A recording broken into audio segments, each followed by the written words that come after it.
नमस्कार, मैं रिंकी वाजपेयी। आप देख रहे हैं भारत टाइम्स न्यूज। आइए बात करेंगे आज की बड़ी खबरों की। शाहजहांपुर जिला मुख्यालय पर सुबह 11 बजे पहुंची राहुल गांधी की भारत जोड़ो न्याय यात्रा में राहुल गांधी द्वारा रोड शो का आयोजन शहर में किया गया। वहीं जगह जगह लोगों ने राहुल गांधी के स्वागत के लिए स्टॉल बनाए थे, लेकिन कांग्रेस पार्टी के वरिष्ठ नेताओं में शुमार राहुल गांधी ने अपने कार्यकर्ताओं का ही अभिवादन स्वीकार नहीं किया। इस दौरान कई घंटे पहले ही प्रशासन ने सुरक्षा की दृष्टि से शहरी हाईवे पर लोगों का आना जाना बंद करवा दिया, जिससे राहगीरों को काफी समस्याओं का सामना करना पड़ा। कई लोग तो इतने नाराज हो गए कि उन्होंने पुलिस से बहसबाजी तक कर ली। कई स्थानीय कांग्रेसी कार्यकर्ताओं ने राहुल गांधी का स्वागत करने का प्रयास किया, लेकिन उन्हें भी रोक दिया गया। राहुल गांधी ने किसी भी कांग्रेस के कार्यकर्ताओं का अभिवादन स्वीकार नहीं किया, जिससे लोगों में आक्रोश दिखा। शाहजहांपुर में है, आज शाहजहांपुर में राहुल गांधी की भारत जोड़ो न्याय यात्रा प्रवेश करने वाली है, जिसको देखते हुए शहर में बड़े सुरक्षा के इंतजाम किए जा रहे हैं। और जहां राहुल गांधी की आज भारत जोड़ो न्याय यात्रा शाहजहांपुर में प्रवेश कर रही है, वहीं पर कांग्रेस के लोगों में बड़ा उत्साह का माहौल है। उन्होंने आज पूरे शहर को फ्लेक्स से सजा दिया गया है। आप मेरे साथ देख सकते हैं राहुल गांधी की यात्रा की कितनी तैयारी है शाहजहांपुर में। कई लोगों में बड़ा उत्साह है। शाहजहांपुर की से सीधे यात्रा उज्जैन जाएगी। मक्सी में एक निजी कॉलेज में राहुल गांधी कुछ विद्यार्थियों के साथ चर्चा करेंगे। आइए मेरे साथ हम बात करते हैं कुछ कांग्रेस के लोगों से कि इस यात्रा का क्या उद्देश्य है और शाहजहांपुर में इसकी क्या क्या तैयारी है।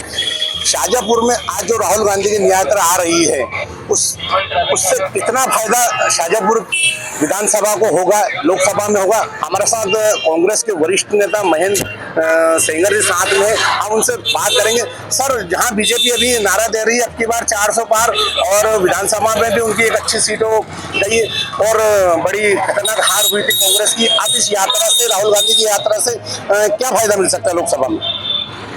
काफी फायदा तो मिलना चाहिए, क्योंकि राहुल गांधी आम आदमी की आवाज उठा रहे हैं।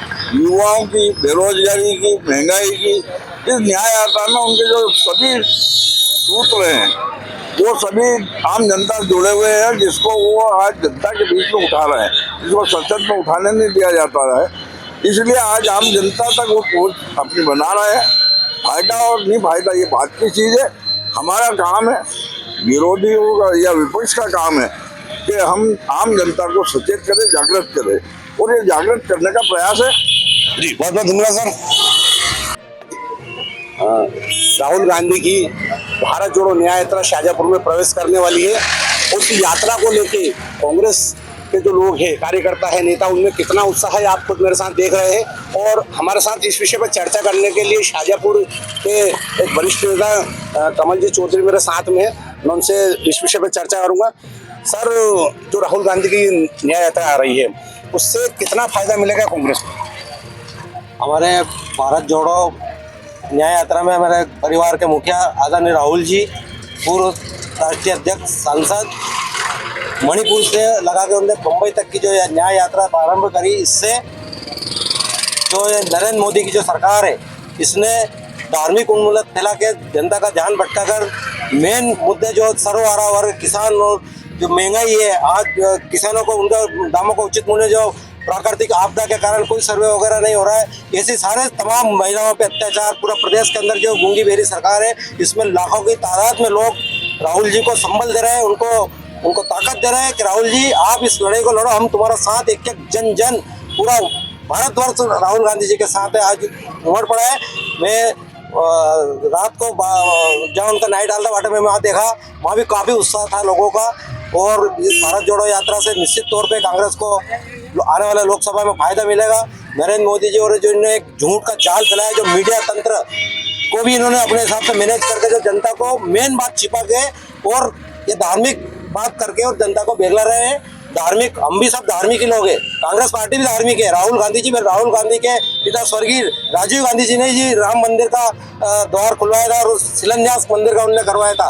और कांग्रेस पार्टी कतई भी सर्वहारा वर्ग की पार्टी है, सभी धर्मों का साथ में लेकर चलने वाली। इसी बात को लेकर आदरणीय राहुल जी पूरे प्रदेश के अंदर, पूरे देश के अंदर दौरा कर रहे हैं और जनता, सभी लोग, किसान, सर्वहारा लोग, अल्पसंख्यक, सारे भाई लोग उनके साथ है। और इस चीज़ का निश्चित तौर पर भारत के अंदर अलग जगेगा और निश्चित तौर पर कांग्रेस पार्टी को इसका उनके नेतृत्व में सरकार बनाएगी। और हमारे प्रदेश के मुखिया शाहबाज आदमी को जो राहुल जी ने नेतृत्व सौंपा है, मध्य प्रदेश का कांग्रेस अध्यक्ष बनाया, वो भी रात दिन एक कर रहे हैं। उनके नेतृत्व में भी मध्य प्रदेश के अंदर निश्चित बदलाव आएगा।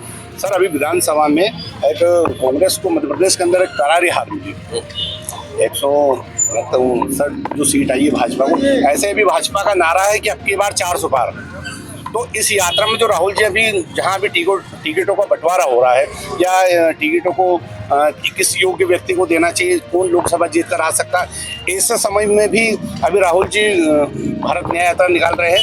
तो आप क्या मानते हैं अब की बार 400 पार में बीजेपी के नारे का कहाँ तक पहुंचे थे, तो इससे क्या फायदा मिलेगा कांग्रेस? बीजेपी के जो 400 पार का नारा दिया है, यही तो जाल फैला रहे हैं। मतलब वो इतने ज्ञाता हो गए कि मतलब पेटी में अंदर चले गए क्या नरेंद्र मोदी जी और अमित शाह जी के, मतलब उनको 400 मतलब फिर तो चुनाव ही क्यों करा रहे हो है? अरे भाई देखो अभी मतदान है, एक तरफ आप सब तरफ की बात कर रहे हो, 400 पार का नारा लगा रहे हो, और रहा सवाल जो कांग्रेस को करारी हार मिली, इसमें कुछ न कुछ हमारे मैनेजमेंट में कमी रही, हम उसको देख रहे हैं, बारीकी से अध्ययन आदरणीय जीतू पटवारी जी कर रहे हैं। लेकिन जो पूर्व में गलतियां हुई या चूक हुई, उस चूक को कोई भी आदमी युद्ध लड़ता है तो एक युद्ध अगर हारता है तो दूसरे युद्ध में उससे प्रबलता के साथ लड़ा जाता है। इस प्रकार की रणनीति आदरणीय जीतू पटवारी जी के नेतृत्व पूरे प्रदेश के अंदर हो रही है, और हम 29 में से कम 20 सीटें लोकसभा की जीतेंगे।